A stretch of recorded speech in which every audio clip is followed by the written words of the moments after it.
साईबाबांचे अद्भुत जीवन आणि शिकवण. अध्याय 18 आणि 19. हेमाडपंतांना कसे स्वीकारले आणि आशीर्वाद लाभले. श्री साठे आणि सौ देशमुखांच्या गोष्टी. आशादायी प्रेरणादायी देवाचे विचार सफल. उपदेशात विविधता. निंदा आणि श्रमाचा मोबदला यांची शिकवण. मागच्या 2 अध्यायात हेमाडपंतांनी श्रीमंत महत्वाकांक्षी सद्गृहस्थाला लवकर ब्रह्मज्ञान कसे हवे होते आणि बाबा त्याच्याशी कसे वागले ते पाहिले. आणि आता या 2 अध्यायात ते वर्णन करतात की हेमाडपंतांना बाबांनी कसे स्वीकारले आणि आशीर्वाद दिला. तसेच त्यांनी चांगल्या विचारांना कसे उत्तेजन द्यावे व सफल करावे. प्रथामध्ये कशा सुधारणा कराव्यात. निंदा आणि श्रमाचा मोबदला या विविध गोष्टींवर उपदेश केला आहे. प्रारंभी सद्गुरू हा आपल्या शिष्याची प्रथम योग्यता पाहतो हे सर्वांना माहितीच आहे आणि त्यानंतर त्याला योग्य मार्गदर्शन करतो. मनाची अस्वस्थता कमी झाल्याशिवाय आपल्याला आत्मसाक्षात्काराच्या ध्येयापर्यंत पोहोचता येत नाही. या संदर्भात काही म्हणतात, सद्गुरू जे शिकवतात किंवा मार्गदर्शन करतात ते उघड कोणालाही सांगता येत नाही. त्यांना असे वाटते की त्या सूचना सर्वांना सांगितल्या तर निरुपयोगी होतात. हा विचार बरोबर नाही. सद्गुरू हा मान्सूनच्या ढगासारखा आहे. तो विपुलतेने पडतो. म्हणजे सद्गुरूंची अमृतासारखी रसाळ शिकवण तो सर्वत्र विखुरतो. याचा आनंद आपण उपभोगला पाहिजे आणि अंतर्मनाचे समाधान होईपर्यंत ग्रहण केला पाहिजे आणि मनात किंतु न ठेवता दुसऱ्यांना देण्याची सेवा केली पाहिजे. हा नियम फक्त जागृतावस्थेतील नसून सद्गुरू स्वप्नात दृष्टांताच्या रूपात उपदेश करतो. बुधकौशिक ऋषी यांनी स्वप्नात पाहिलेले रामरक्षा स्तोत्र रचले हे याचे उदाहरण आहे. आई ज्याप्रमाणे आपल्या बाळाच्या तब्येतीसाठी जबरदस्तीने कडू औषध देते तसेच बाबा भक्तांनाही आध्यात्मिक सूचना देत. त्यांची पद्धत दडवून किंवा गुप्त ठेवणे नसून सर्वांना उघड असे. भक्तांनी या सूचना अंमलात आणल्या तर त्यांचे ध्येय उद्दिष्ट साध्य होईल. साईबाबांसारखे सद्गुरू आपले डोळे उघडतात आणि स्वतःचे दैवी सौंदर्य दाखवतात आणि भक्तीच्या कोमल इच्छा पूर्ण करतात. हे करत असताना आपल्या ज्ञानेंद्रियांच्या इच्छा लुप्त होतात. विवेक आणि वैराग्य ही जोडगोळी आपल्याला सापडते आणि झोपेत सुद्धा ज्ञान अंकुरते. जेव्हा आपण संतांच्या सहवासात येऊ आणि त्यांची सेवा करू तेव्हा आपल्याला त्यांचे प्रेम मिळते. देव भक्तांच्या इच्छा पुऱ्या करतो, त्यांना मदत करतो, त्यांचे त्रास आणि दुःख दूर करतो आणि त्यांना आनंदी बनवतो. ही प्रगती आणि सुधारणा पूर्णपणे सद्गुरूंच्या साहाय्याने होते जो स्वतःच देव असतो. म्हणून आपण सद्गुरूला स्मरले पाहिजे, त्यांच्या गोष्टी ऐकल्या पाहिजे, त्यांच्या चरणी लीन झाले पाहिजे, त्यांची सेवा केली पाहिजे. आता आपण मूळ गोष्टींकडे वळू. श्री साठे नावाचे सद्गृहस्थ होते ज्यांनी बऱ्याच वर्षापूर्वी क्रॉफर्ड रे राजवट असताना काही गोष्टी प्रकाशित केल्या होत्या. लॉर्ड रे जो मुंबईचा गव्हर्नर होता त्याने त्या नमूद केल्या. श्री साठ्यांना व्यापारात बरेच नुकसान सोसावे लागले. इतर प्रतिकूल परिस्थितीमध्ये त्यांना बराच त्रास झाला. त्यामुळे ते दुःखी आणि अंतर्मुख झाले. त्याने ते अस्वस्थ झाले आणि घर सोडून कुठेतरी लांब जाण्याचे ठरवले. माणूस सामान्यतः अडचणी आणि संकटाच्या वेळी देवाचा धावा करतो. त्यातून सुटका होण्यासाठी देवाची प्रार्थना करतो. जर त्याचे अवगुण किंवा दोष संपुष्टात आले तर देव त्याची भेट संतांशी घालून देतो. तो त्याला कल्याणाचा योग्य मार्ग दाखवतो. श्री साठ्यांच्या बाबतीत हाच अनुभव आला. त्यांच्या स्नेहांनी त्यांना शिर्डीला जाण्याचा सल्ला दिला, जिथे लोकांचे ढगळे साईबाबांच्या दर्शनाला शांती आणि त्यांच्या इच्छांची पूर्ती करण्यासाठी जात असत. साठ्यांना ती कल्पना आवडली आणि ते इसवी सन 1917 मध्ये बाबांच्या दर्शनासाठी शिर्डीला गेले, जे चिरंतर ब्रह्म अतुलनीय शुद्ध स्वयंप्रकाशित होते. त्यांचे दर्शन घेतल्याने त्यांचे मन कधी शांत स्थिरचित्त झाले. त्यांना वाटले की त्यांची मागच्या जन्मीची काही चांगली कर्मे संचित होती म्हणून त्यांना साईबाबांच्या पवित्र चरणांपाशी आणले. ते दांडग्या इच्छाशक्तीचे होते, म्हणून त्यांनी गुरुचरित्राचे पारायण करायला सुरुवात केली. 7 दिवसात वाचन झाल्यावर बाबांनी त्यांना रात्री दृष्टांत दिला. बाबा गुरुचरित्र हातात घेऊन त्यांना स्पष्टीकरण देत आहेत आणि ते बाबांच्या समोर बसले आहेत. ते जागे झाले. तेव्हा त्यांना ते स्वप्न आठवून आनंद झाला. त्यांनी विचार केला की बाबा किती दयाळू आहेत, जे अज्ञानात घोरत असलेल्या माझ्यासारख्यांचे आत्मे जागृत करतात आणि गुरुचरित्राची रसाळ भाषा चाखायला देतात. दुसऱ्या दिवशी त्यांनी दृष्टांताची गोष्ट नानासाहेब दीक्षितांना सांगितली आणि साठ्यांनी त्यांना विनंती केली की साईबाबांना याचा अर्थ, महत्व आणि याच्या सूचकतेबद्दल विचारावे. ते पुढे म्हणाले की 1 सप्ताह पुरे का, किंवा परत वाचावयास लागू. जेव्हा काकासाहेबांना योग्य संधी मिळाली तेव्हा त्यांनी साईबाबांना विचारले, देवा, तुम्ही श्री साठ्यांना त्या दृष्टांतामधून काय सुचवले? त्यांनी सप्ताह थांबवावा का पुढे चालू ठेवावा? ते एक साधे भक्त आहेत, त्यांच्या इच्छा पुऱ्या व्हाव्याच पाहिजेत. मग बाबा म्हणाले, त्यांनी त्या पुस्तकाचा अजून 1 सप्ताह केला पाहिजे. जर ते त्यांनी मनापासून वाचले तर त्यांना त्याचा फायदाच होईल. देव त्यांच्यावर खुश होईल आणि त्यांची या सांसारिक बंधनातून सुटका करेल. या प्रसंगी हेमाडपंत तेथे हजर होते. ते बाबांची पाद्यपूजा करत होते. जेव्हा त्यांनी बाबांचे हे शब्द ऐकले तेव्हा त्यांच्या मनात विचार आला, काय बघा, श्री साठ्यांनी एकदा पुस्तक वाचले तर त्यांना बक्षीस मिळाले आणि मी 40 वर्षे वाचतो आहे, पण काही उपयोग नाही. त्यांचा 7 दिवसांचा मुक्काम फलदायी, पण 1910 ते 1917 या 7 वर्षांचा काहीच उपयोग नाही.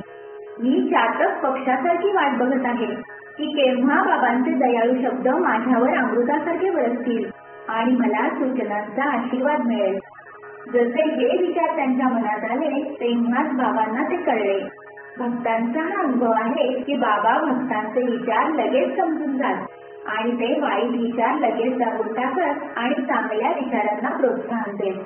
हेमाडपंतांचे मन वाचून बाबांनी त्यांना एकदम उठायला सांगितले व श्यामकडे जाऊन 15 रुपये दक्षिणा आणण्यास सांगितली आणि त्याच्या इथे थोड्या वेळ बसून गप्पा मारून मग परत येईल असे सांगितले. जणू दयेची पहाट झाली आणि त्यांनी हे फरमान काढले आणि कोण बरे त्यांची अवज्ञा करेल. हेमाडपंतांनी मशिदीतून काढता पाय घेतला आणि ते श्यामच्या घरी आले. त्याने नुकतीच अंघोळ केली होती आणि तो धोतर नेसत होता. त्याने पुढे येत हेमाडपंतांना विचारले, तुम्ही येथे कसे काय आता? मशिदीतून आलात वाटते. तुम्ही अस्वस्थ आणि दुःखी का वाटत आहात? बसा आणि थोडा वेळ विश्रांती घ्या. मी माझी पूजा करून येतो. तोपर्यंत तुम्ही पान सुपारी खा, नंतर आपण मजेत गप्पा मारू. हे म्हटल्यावर श्याम गेला आणि हेमाडपंत एकटे वरांड्यात बसले. त्यांनी खिडकीत नाथ भागवत हे संत एकनाथ यांचे मराठी पुस्तक पाहिले. नाथ भागवत हे संत एकनाथ यांचे संस्कृत मध्ये 11व्या स्कंदावरील भाषा आहे. बाबांच्या सांगण्यावरून बापूसाहेब जोग, काकासाहेब दीक्षित हे भगवद्गीता रोज वाचत. जिची भावार्थ दीपिका, ज्ञानेश्वरी आणि नाथ भागवत आणि काही इतर म्हणजेच भावार्थ रामायण अशी मराठी भाषा आहे. जेव्हा भक्त बाबांकडे येत आणि काही प्रश्न विचारत तेव्हा ते त्यांना अंशतः उत्तरे देत आणि त्यांना वरील लिहिलेली पुस्तके वाचावयास सांगत. जे भागवत धर्माचे विवेचक ग्रंथ आहेत. जेव्हा पुस्तकात आणि वाचत तेव्हा त्यांना त्यांच्या प्रश्नाची पूर्ण व समाधानकारक उत्तरे मिळत. हेमाडपंत ही रोज नाथ भागवताचा काही भाग वाचत असत. त्या दिवशी इतर भक्तांच्या बरोबर मशिदीत जावे लागल्याने त्यांचे वाचन अपूर्ण राहिले होते. जेव्हा त्यांनी श्यामच्या खिडकीतून ते पुस्तक घेतले आणि सहज उघडले, त्यांना आश्चर्याचा धक्का बसला. जो भाग वाचायचा राहिला होता तेच पान उघडले गेले. त्यांना वाटले की बाबांनी त्यांना श्यामच्या घरी तो अपूर्ण भागच वाचायला पाठवले आहे, म्हणून त्यांनी तो अपूर्ण भाग वाचून पूर्ण केला. जसे त्यांचे वाचन पूर्ण झाले तेव्हा श्यामही त्याची पूजा आटून बाहेर आला. त्यांच्यामध्ये जो संवाद झाला तो खाली दिला आहे. हेमाडपंत, मी बाबांचा निरोप घेऊन आलो आहे की श्यामकडून 15 रुपये दक्षिणा घेऊन ये आणि थोडा वेळ तुझ्याशी गप्पा गोष्टी करून मशिदीत परत येण्यास त्यांनी सांगितले आहे. श्याम, माझ्याकडे त्यांना देण्यासाठी पैसे नाहीत. हे 15 नमस्कार त्याऐवजी दक्षिणा म्हणून बाबांना द्या. हेमाडपंत: ठीक आहे, तुझे नमस्कार स्वीकारले जातील. आता आपण जरा गप्पा गोष्टी करू. मला बाबांच्या गोष्टी आणि लीला सांगा, म्हणजे माझी पापे नाश पावतील. श्याम: मग थोडा वेळ बसा. या देवाच्या लीला अजब आहेत. तुम्हाला काही माहिती आहे? मी गावाकडचा खेळवण आणि तुम्ही शहरातली जाणकार माणसे. तुम्ही आल्यापासून पाहत आहात लीला. मी कशाला तुम्हाला सांगू? बरे, हे विड्याचे पान सुपारी चुना घ्या आणि पान भजवा. तोपर्यंत मी कपडे बदलून बाहेर येतो. थोड्या मिनिटातच श्याम बाहेर आला आणि हेमाडपंतांच्या बरोबर गप्पा मारू लागला. तो म्हणाला, या देवाच्या लीला गहन आहेत. त्याला अंत नाही. त्या कोण बरे बघू शकतो? ते त्या लीलांबरोबर जणू खेळतात, तरी पण त्यांचा त्यांच्यावर काहीही परिणाम होत नाही. आम्हा खेळवळ माणसांना काय माहिती? बाबा स्वतःच का सांगत नाही? माझ्यासारख्या वेड्याकडे का बरे तुमच्यासारख्या शिकलेल्या माणसाला पाठवले? त्या समजण्याच्या पलीकडच्या आहेत. मला वाटते त्या मानवी नव्हे. ही प्रस्तावना झाल्यावर त्याने पुढे सांगायला सुरुवात केली. मला एक गोष्ट आठवते, ज्याचा संबंध तुमच्याशी लावता येईल. मला व्यक्तिशः माहिती आहे. भक्त जितका खंबीर आणि ठाम निर्धारपूर्वक बाबांचा त्याच्यावर ताबडतोब प्रतिसाद असतो. कधी कधी बाबा भक्तांची परीक्षा घेतात आणि मग त्याला उपदेश देतात. जसे त्यांनी उपदेश हा शब्द ऐकला, वीज चमकावी तसा त्यांच्या डोक्यात प्रकाश पडला व त्यांना आठवले श्री साठेंचे गुरुचरित्र वाचन आणि म्हणूनच बाबांनी त्यांना श्यामकडे त्यांच्या अस्थिर मनाला शांती मिळवण्यासाठी पाठवले. हेमाडपंतांनी त्यांच्या भावनांकडे दुर्लक्ष केले आणि ते श्यामची गोष्ट ऐकू लागले. त्या सर्व गोष्टी सांगत होत्या की बाबा त्यांच्या भक्तांशी किती दयाळू आणि प्रेमळ होते. हेमाडपंतांना ते ऐकून आनंद होत होता. मग श्यामने खालील गोष्ट सांगितली. सौ राधाबाई देशमुख. एक राधाबाई नावाची म्हातारी होती. ती खाशाबा देशमुखांची आई होती. बाबांची ख्याती ऐकून ती इतर माणसांबरोबर संगमनेरहून शिर्डीला आली. बाबांचे दर्शन घेतल्यावर तिला समाधान वाटले. ती बाबांवर गाढ प्रेम करू लागली आणि तिने मनात ठरवले की बाबांना गुरु मानायचे आणि त्यांच्याकडून उपदेश घ्यायचा. जोपर्यंत बाबा आपल्याला स्वीकारून उपदेश किंवा मंत्र देत नाहीत तोपर्यंत आमरण उपास करायचा. ती आपल्या घरी राहिली आणि तिने 3 दिवस अन्न वर्ज केले. मी या म्हाताऱ्या बाईच्या कसोटीला घाबरून गेलो आणि बाबा व ती बाई यांचा मध्यस्थ बनलो आणि बाबांना म्हणालो, देवा, हे काय बरे सुरू केले तुम्ही? तुम्ही येथे इतकी माणसे खेचून आणता. तुम्हाला माहिती आहे ती म्हातारी बाई किती हट्टी आहे आणि तुमच्यावर अवलंबून आहे. तुम्ही तिचा स्वीकार करून तिला मार्ग दाखवत नाही तोपर्यंत तिने आमरण उपवास करायचा वड केला आहे. तुम्ही तिचा स्वीकार करून तिला मार्ग दाखवा. जर काही चुकीचे झाले तर लोक तुम्हाला दोषी समजतील. ते म्हणतील बाबांनी तिला सूचना दिल्या नाहीत आणि त्यांचा परिणाम म्हणजे त्या बाईने मृत्यूला जवळ केले. तिच्यावर दया करा, तिला आशीर्वाद द्या, तिला मार्गदर्शन करा. तिचा निग्रह पाहून बाबांनी तिला बोलावणे पाठवले आणि तिला संबोधन करून तिचे मन कसे वळवले ते पुढे दिले आहे. आई, तू स्वतःची त्रास करून का घेतेस? तू माझी आई आहेस आणि मी तुझे गुरु. माझ्यावर दया कर. मी काय बोलतो हे आई. मी तुला माझी गोष्ट सांगतो. तू ती जर मन लावून ऐकलीस तर तुझे भले होईल. माझे गुरु होते. ते मोठे संत होते आणि दयाळू होते. मी त्यांची खूप दिवस सेवा केली, तरी पण त्यांनी मला काही मंत्र सांगितला नाही. मी ठरवले होते की त्यांना कधी सोडून जावयाचे नाही. त्यांच्या जवळ राहावयाचे व त्यांची सेवा करावयाची. कुठल्याही परिस्थितीत त्यांच्याकडून सूचना मिळवायच्या. त्यांची मागण्याची एक पद्धत होती. त्यांनी प्रथम माझे डोक्याचे मुंडन केले आणि मला 2 पैसे दक्षिणा मागितली. ही दक्षिणा मी लगेच देऊ केली. तू म्हणशील माझे गुरु परिपूर्ण होते, मग त्यांनी माझ्याकडे पैसे कसे मागितले आणि मग मी त्याला निरीक्षक कसे म्हणू? त्याचे उत्तर हे आहे की ते पैशाची कधी पर्वा करत नसत. मग त्यांना काय हवे असेल? त्यांचे 2 पैसे म्हणजे भक्कम श्रद्धा आणि संयम किंवा जिद्द. मी त्यांना दोन्ही गोष्टी दिल्या आणि ते आनंदित झाले. मी माझ्या गुरूंचा 12 वर्षे आश्रय घेतला. त्यांनी माझा सांभाळ केला. अन्नाची आणि कपड्याची कमतरता नव्हती. ते प्रेमळ होते, जणू प्रेमाचा अवतार होते. मी कसे वर्णन करू? ते माझ्यावर सर्वात जास्त प्रेम करीत. असे गुरु फार कमी असतात. मी जेव्हा त्यांच्याकडे पाहिल तेव्हा असे वाटेल की ते गहन चिंतनात आहेत. आम्हा दोघांना परमानंद होत असे. दोघे रात्रंदिवस अत्यानंदात डुबलेले असू. मी तहानभूक विसरून त्यांच्याकडे टक लावून पाहिल. त्यांच्याशिवाय मी अस्वस्थ होत असे. मला गुरुची सेवा करण्याशिवाय आणि त्यांच्या चिंतनाशिवाय दुसरा कोणताही विषय नव्हता. ते माझे एकमेव आश्रयस्थान होते. माझे चित्त नेहमी त्यांच्यामध्ये असे. निष्ठा ही दक्षिणेचा एक पैसा होती आणि दक्षिणेचा दुसरा पैसा होता सबुरी. मी बिनतक्रार थांबलो आणि माझ्या गुरुची सेवा केली. ही सबुरी माझी होडी संसाररूपी सागरातून पार करण्यासाठी उपयोगी पडली. सबुरी सर्व पापे आणि दुःखे दूर करते. वेगवेगळ्या संकटांपासून सुटकारा देते. सर्व भीती दूर करते आणि यश देते. सबुरी ही सद्गुणांची खाण आहे. चांगले विचार हे बरोबरचे असतात. श्रद्धा आणि सबुरी या दोघी जुळ्या बहिणी आहेत, ज्या एकमेकांवर गाढ प्रेम करतात. गुरूंनी माझ्याकडून दुसऱ्या कुठल्याही गोष्टीची अपेक्षा केली नाही. त्यांनी माझ्याकडे कधी दुर्लक्ष केले नाही. सतत माझे रक्षण केले. मी त्यांच्यासोबत राहत असे आणि कधी त्यांच्यापासून दूर असे, पण तरी त्यांच्या गैरहजेरीत प्रेमाचा कधी विसर पडला नाही. जशी कासवी जरी पिल्ले आईच्या जवळ असतील किंवा दुसऱ्या तीरावर असतील तरी तिच्या प्रेमाच्या कटाक्षाने त्यांना सांभाळते आणि आपल्या पिलांना खाऊ घालते, तसे ते नेहमी त्यांच्या नजरेने माझे रक्षण करीत.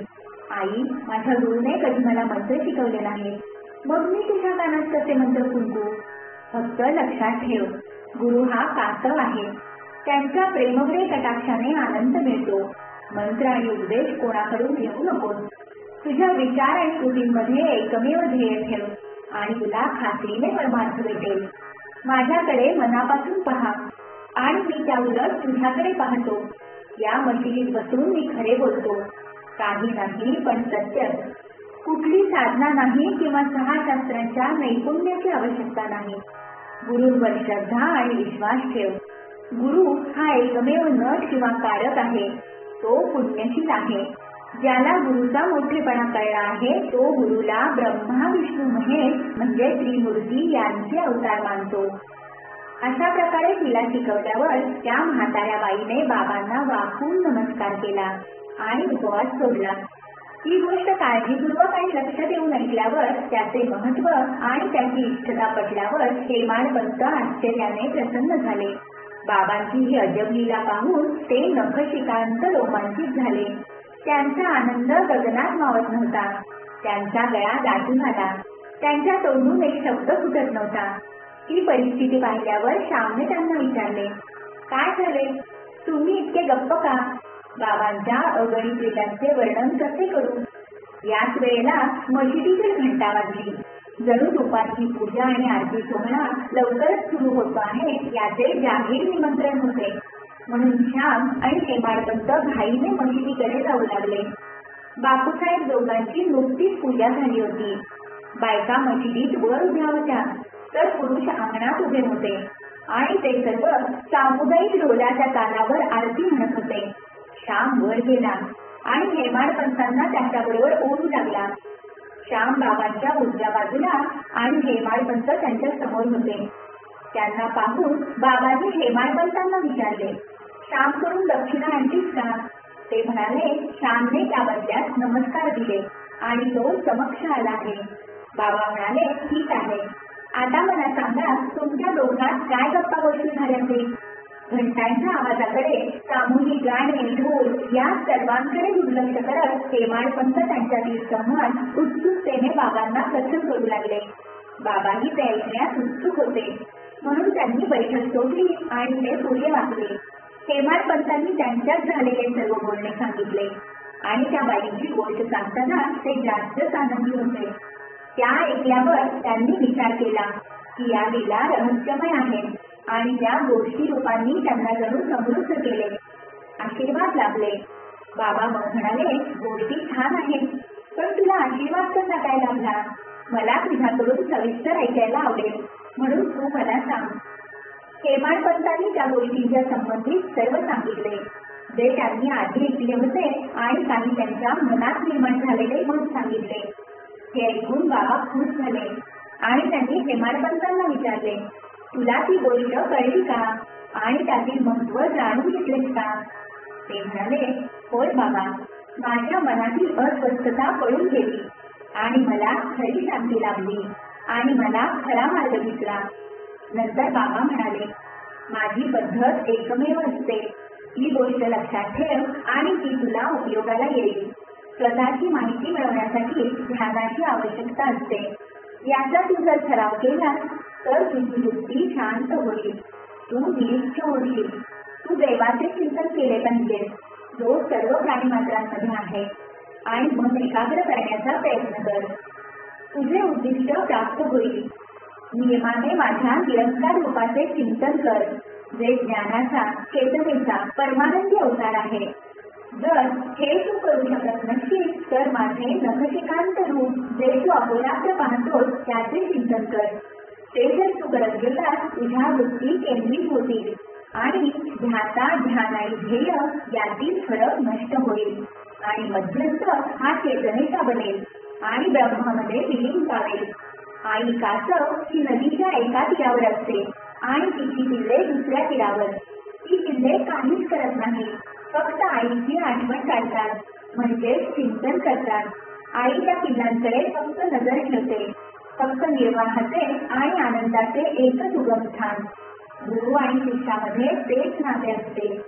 जेव्हा बाबांनी हे शब्द काढले तेव्हा सामूहिक आरती संपली आणि सर्व एकत्रित म्हणाले, सद्गुरु साई महाराज की जय, सद्गुरु श्री साई महाराज की जय.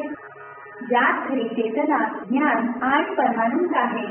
प्रिय वाचक हो, आपण मशिदीमध्ये जनसमुदायात आहोत आणि त्यांच्यात सहभागी होऊन साईंचा जय जयकार करू. आरती संपल्यावर प्रसाद वाटण्याचा सोहळा झाला. बापूसाहेब दोघ नेहमीप्रमाणे पुढे आले. त्यांनी बाबांना नमस्कार केला व त्यांच्या हातात साखर फुटाणे दिले. बाबांनी ते सर्व हेमाडपंतांना देऊ केले आणि म्हणाले, ही गोष्ट तुझ्या हृदयाला भिडली असेल तर लक्षात ठेव, तुझी अवस्था या साखरेप्रमाणे होईल. तुझ्या सर्व इच्छा पूर्ण होतील आणि तू सुखी होशील. हेमाडपंतांनी बाबांना वाकून नमस्कार केला व प्रार्थनेच्या रूपाने विनंती केली, माझ्यावर अशीच कृपा असू दे आणि माझे नेहमी रक्षण करा. बाबांनी त्यांना उत्तर दिले, ही एक गोष्ट लक्षात ठेव व त्यावर चिंतन कर आणि तुझ्या बुद्धीत आत्मसात कर. नंतर तू नेहमी देवाचे स्मरण करशील आणि त्याचे चिंतन करशील, जो तुला स्वतःहून प्रकट होईल. प्रिय वाचक, हेमाडपंतांना खडी साखरेचा प्रसाद मिळाला. आपल्याला पण गोष्टींच्या रूपात खडी साखरेचा प्रसाद मिळेल. आपण तो अंतःकरणपूर्वक प्रार्थना करू, चिंतन करू, आत्मसात करू आणि बाबांच्या कृपेमुळे बलवान आणि आनंदी होऊ. आमेन. 19व्या अध्यायाच्या शेवटी हेमाडपंतांनी काही विषय हाताळले आहेत, जे खाली दिले आहेत. आपल्या स्वभावाबद्दल बाबांचा सल्ला. बाबांनी काढलेले उद्गार हे सामान्यतः कल्याणकारी आणि मौल्यवान आहेत. ते जर मनात ठेवले आणि त्याप्रमाणे आचरण केले तर नेहमी आपले भले करतील. काही संबंध असल्याशिवाय कोणी कुठेही जात नाही. जर कोणी माणूस किंवा प्राणी मात्र तुमच्याकडे आले तर तुम्ही उद्धटपणे त्याला हाकलून देत नाही, पण त्यांचे स्वागत करता, त्यांचे योग्य आदरातिथ्य करता. जर तहानलेल्याला पाणी दिले, भुकेल्याला भाकरी दिली, वस्त्रहीन माणसाला वस्त्र दिले आणि आसरा नसलेल्याला विश्रांतीसाठी बराटा दिला तर श्रीहरी नक्कीच प्रसन्न होईल. जर कोणाला तुमच्याकडून पैसे हवे असतील आणि तुम्ही त्याला देऊ शकत नसाल तर त्याच्यावर कुत्र्याप्रमाणे खेकसू नका. एखादा तुमच्या विरुद्ध 100 शब्द बोलू दे, कडू शब्द बोलून तुमचा संताप व्यक्त करू नका. हे जर तुम्ही सहन केले तर तुम्ही सुखी व्हाल. जग उलटसुलट होऊ दे, तुम्ही जिथे असाल तिथे राहा. स्वतःच्या जागेवर शांतपणे उभे राहून सभोवतालच्या परिस्थितीकडे पहा. तुम्ही आणि मी यामधील फरकाचा अडथळा काढून टाका आणि माझ्या भेटीचा मार्ग स्वच्छ व मोकळा होईल. जो शिष्य आणि गुरु यांना दूर ठेवतो, जोपर्यंत तो नाश पावत नाही तोपर्यंत मिलाप होणे शक्य नाही. अल्लाह म्हणजे देव हा एकमेव स्वामी आहे. दुसरा कोणी आपला रक्षणकर्ता नाही. त्याच्या कामाचा प्रकार असामान्य, अमूल्य आणि गहन आहे. त्याची इच्छा असेल तर तो आपल्याला मार्ग दाखवेल आणि आपल्या इच्छांची पूर्ती करेल. ऋणानुबंध आहेत म्हणून आपण एकत्र आलो. म्हणूनच आपण एकमेकांवर प्रेम करू आणि सुखी होऊ. जो जीवनाचे ध्येय साधतो तो चिरंतर आणि आनंदी असतो. बाकीचे नुसते जगत असतात, म्हणजे त्यांचा फक्त श्वासोच्छ्वास चालू असतो. चांगल्या विचारांना प्रोत्साहन देऊन फलश्रुती मिळवणे. साईबाबा चांगल्या विचारांना प्रोत्साहन कसे देत हे मनोरंजक आहे. तुम्हाला प्रेमाने आणि भक्तिपूर्वक त्यांच्या पुढे संपूर्णतः शरण जावयास पाहिजे आणि मग तुम्ही बघाल ते कसे कायमची मदत करतात. काही संत म्हणाले आहेत की जेव्हा तुमच्या मनात चांगला विचार झोपेतून उठल्याबरोबर आला आणि तो पूर्ण करण्यासाठी दिवसभर तुम्ही प्रयत्न केले, तुमची बुद्धी काम करू लागेल आणि नंतर तुम्ही शांती प्राप्त कराल. हेमाडपंतांचा तसे करण्याचा प्रयत्न होता. एका बुधवारी रात्री झोपायला जायच्या आधी त्यांनी विचार केला, उद्या गुरुवार आहे, औचित्यपूर्ण दिवस आणि जागाही शिर्डी आहे, म्हणून दिवसभर मी राम नामाचा जप करीन. आणि ते झोपी गेले. दुसऱ्या दिवशी सकाळी उठल्यावर कष्ट न घेता त्यांनी रामाचे नाव घेतले आणि त्यांना आनंद झाला.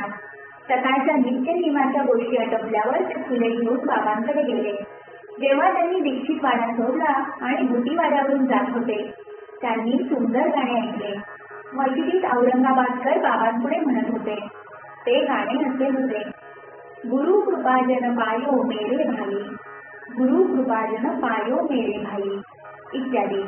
हे एकनाथांचे काव्य आहे, ज्यात ते म्हणतात की त्यांना गुरूंच्या कृपेने अंजन मिळाले. ज्यांनी त्यांचे डोळे उघडले आणि त्यांना आत आणि बाहेर, झोपेत आणि स्वप्नात, चालताना आणि सर्वत्र राम दिसू लागला. कितीतरी गाणी आहेत, पण बाबांचे भक्त औरंगाबादकरांकडून हेच गाणे का बरे निवडले गेले? हा बाबांनी जुळवून आणलेला निव्वळ रहस्यमय योगायोग होता. राम नामाचा जप निरंतर दिवसभर जो हेमाडपंतांचे निश्चय वाढवण्यासाठी होता जणू काही. सर्व संत मान्य करतात की तणाव दूर करण्याचे, तसेच भक्तांच्या मनोकामना पूर्ण करणे आणि त्यांचे रक्षण सर्व संकटातून करणे हे सामर्थ्य फक्त राम नाम घेण्यामध्ये आहे. उपदेशामध्ये विविधता, कुटाळखोरांचा धिक्कार. साईबाबांना सूचना देण्यासाठी विशिष्ट वेळ किंवा विशिष्ट जागा लागत नसे. कधीही कुठेही प्रसंग निर्माण झाला की हे मोकळ्या मनाने बोलत. एकदा असे घडले की बाबांच्या एका भक्ताने दुसऱ्याबद्दलचे मत त्याच्या बेहद्दीत लोकांना सांगितले. चांगले गुण बाजूला टाकून भावाच्या वाईट गोष्टी उपहासाने सांगितल्या. हे ऐकणारे हतबल झाले. सामान्यतः आपण पाहतो की लोकांना इतरांच्या भानगडीत लक्ष घालण्याची सवय असते आणि यातूनच वाईट गोष्टी घडतात. संत या भानगडी वेगळ्या अर्थाने पाहतात. ते म्हणतात, घाण साफ करण्याच्या वेगवेगळ्या पद्धती आहेत, म्हणजे साबण आणि पाणी इत्यादी. पण कुटाळ लोकांची वेगळीच पद्धत असते. ते घाण आपल्या जिभेने साफ करतात. ते दुसऱ्यांवर जणू उपकारच करतात. त्यांचे आभार मानायला पाहिजेत.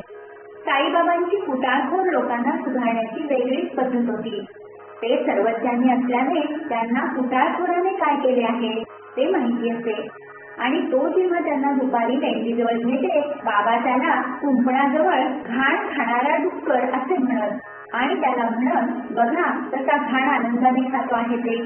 तुझे वर्तनही तसेच आहे. तुझ्या बांधवांना कसे मनापासून खातोस दाखवत राहा. बरीच चांगले कर्म केल्यावर तुला मनुष्य जन्म आला आहे आणि तू असे करत राहिलास तर शिर्डी तुला कशी मदत करेल? सांगायची गरज नाही की तो भक्त मनापासून धडा शिकेल आणि निघून जाईल.